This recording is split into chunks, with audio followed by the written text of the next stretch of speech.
ஆண்டவருடைய ஆவி என்மேல் உள்ளது, ஏனெனில் அவர் எனக்கு அருள் பொழிவு செய்துள்ளார். ஏழைகளுக்கு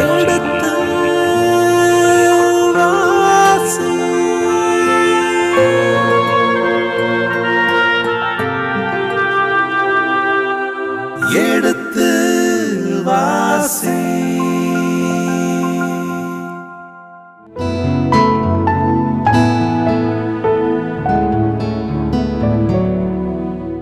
இனி இதயங்களே எடுத்து வாசி நிகழ்ச்சியில் சாமுவேலின் முதல் புத்தகத்துடனான விவிலிய விளக்கங்களுக்கு செவிமடுத்துக் கொண்டிருக்கின்றோம்.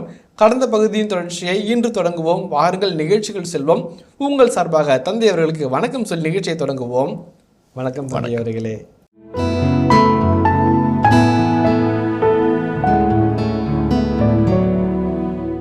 இருபத்தி 6ஆம் அதிகாரம் 19 வசனத்தை வாசிப்போமே. இப்பொழுது அரசராக என் தலைவர் தம் அடியாரின் வார்த்தைகளை கேட்பாராக. ஆண்டவர் உம்மை எனக்கு எதிராக ஏவி விட்டிருப்பேன், அவர் என் பலியை ஏற்றுக்கொள்ளட்டும். மனிதர்கள் அப்படி செய்திருந்தால் அவர்கள் ஆண்டவர் திருமுன் சபிக்கப்படுக. மனிதரா கடவுளா யோசிக்கிறார். எல்லா இடத்துலையும் இந்த வார்த்தை கடவுள் பேரால வருது. கடவுள் தான் சொல்கிறாரா? இதுதான் கடவுளுடைய திட்டமா?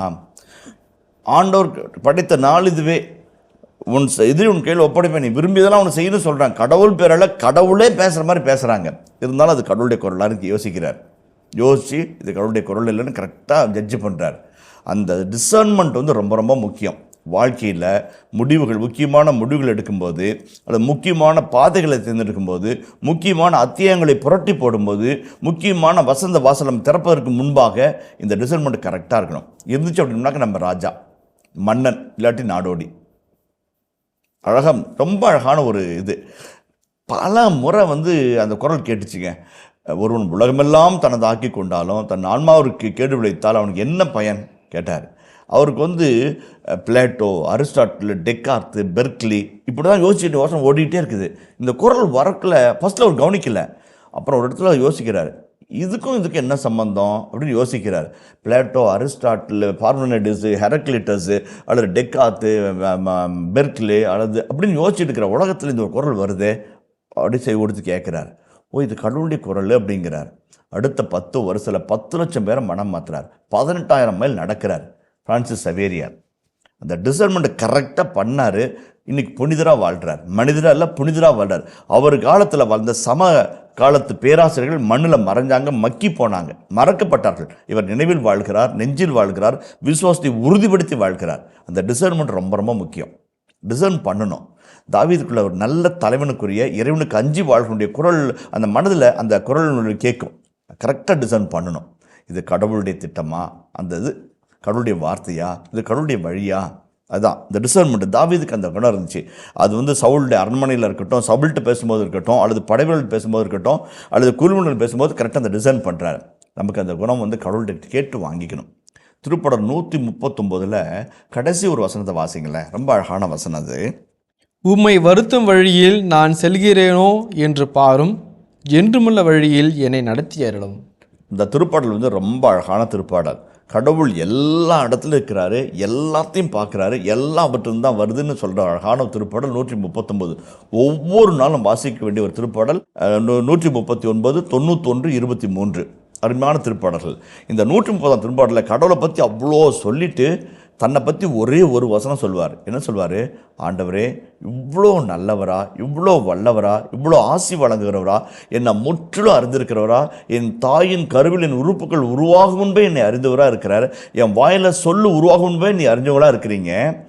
இப்படிப்பட்ட உங்களை நான் வருத்திறனான்னு நீங்கள் என்னை பார்த்துக்குங்க, உமது வழியில் என்னை நடத்துங்க. ரொம்ப அழகான ஒரு ஜபம். அந்த டிசர்ன்மெண்ட் மைண்டு.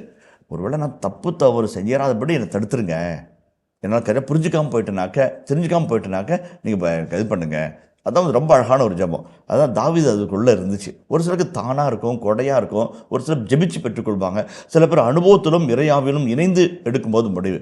அந்த இயேசு சபையுடைய மிக முக்கியமான ஒரு செயல்பாட்டு தன்மையினுடைய இறை சிந்தனை டிசர்ன்மெண்ட். அதுக்காக நிறைய சொல்லிக் கொடுப்பாங்க. இயேசுப குருக்களுக்கும் சகோதரர்களுக்கும் அதை பற்றி நிறைய உரைகள்லாம் சொல்லப்படுவாங்க. ஏன்னா பின்னாடில் ஆயர்களாக, மெய்ப்பர்களாக, தலைவர்களாக, கல்லூரி முதல்வர்களாக, பணித்தள நிர்வாகிகளாக இருக்கும்போது அந்த டிசர்ன்மெண்ட்டை கரெக்டாக பண்ணிக்கணும்னு சொல்லி கற்றுக் கொடுப்பாங்க. இந்த குரு மடத்தில் அதை ரொம்ப சொல்லிக் கொடுப்பாங்க அதிகமாக. அன்றாட வாழ்க்கையில் அந்த டிசர்ன்மெண்ட் வந்துச்சுனாக்க, தேர்ந்து தெளியும் ஒரு வாரம் கிடச்சிச்சு அப்படின்னாக்க மிகப்பெரிய மனிதராக மாறுவதற்கான ஒரு வல்லம் உங்களுக்குலாம் கிடைக்கும். ஒருவேளை அந்த தன்மை இல்லைன்னு வச்சுக்கோங்களேன், யூதாஸ் போல் ஆயிடுவோம். நான்கு குண்டு சாக வேண்டிய நிலைமைகள் கூட நமக்கு உருவாகும், அந்த தேர்ந்து தெளியும் தன்மை இல்லாமல் போனாக்க. அது அடுத்தபடியாக நாம் பார்க்கும்போது ஏசாயா 45:2 வாசிங்களேன். நான் உனக்கு முன்னே சென்று குன்றுகளை சமப்படுத்துவேன், செப்பு கதவுகளை உடைத்து இரும்பு தாழ்பாள்களை தகர்ப்பேன். இதே விவிலிய வசனத்தை ரொம்ப அழகாக, யாரும் திறக்க இயலாத கதை உனக்காய் நான் திறந்து வைப்பேன், யாரும் பூட்ட இயலாத கதை உனக்காய் நான் பூட்டி வைப்பேன்னு வார்த்தை. இந்த கதவு, தாழ்பால், பூட்டுதல், திறத்தல் என்பது மிகப்பெரிய வலிமையான ஒரு இறை ஆசீர்வாதம், இறை வாக்குறுதி. உனக்கு உண்பாய் சென்று செப்பு கதவுகளும் இருப்பு தாழ்பாலையும் தகர்த்து எறிவேன். முடியவே முடியாது, தகர்க்கவே முடியாதுன்னா நான் திறந்து வைப்பேன் உனக்காக. பூட்ட முடியாதுன்னா நான் பூட்டி வைப்பேன். சாமி நமக்கு அத்தனையும் செய்வார். ஒரு சகோதரி கண்ணீரோடு சொன்னாங்க, எந்த கதவை தட்டுறதுன்னு தெரியலைங்கண்ணா அப்படின்னு கதர்னுச்சு. அப்போ நான் தான் இந்த வசனம் ஞாபகத்துக்கு வந்துச்சு. எந்த கதவை தட்டுன்னு ஏன் யோசிச்சுட்டு இருக்கிறேன்? இந்த கதவை தட்டலாமா, அந்த கதவை தட்டலாமா, இந்த கதவை கட்டினா திறக்குமா, அந்த கதவை திறக்க யோசிக்காத, அந்த கதவை தட்டு. இல்லைங்களா? தாவீது அந்த மணலை வச்சிருந்தார். ஆண்டவர் என்னை எல்லா இக்கட்டுப்பிருந்து காப்பாராக. இந்த பக்கம் நெருக்கடி, அந்த பக்கம் நெருப்படி, இந்த பக்கம் நெருப்படி, அந்த பக்கம் நெருக்கடி, எந்த நெருக்கடியாக இருந்தாலும் நான் தட்ட வேண்டிய கதவு ஒன்று தான்.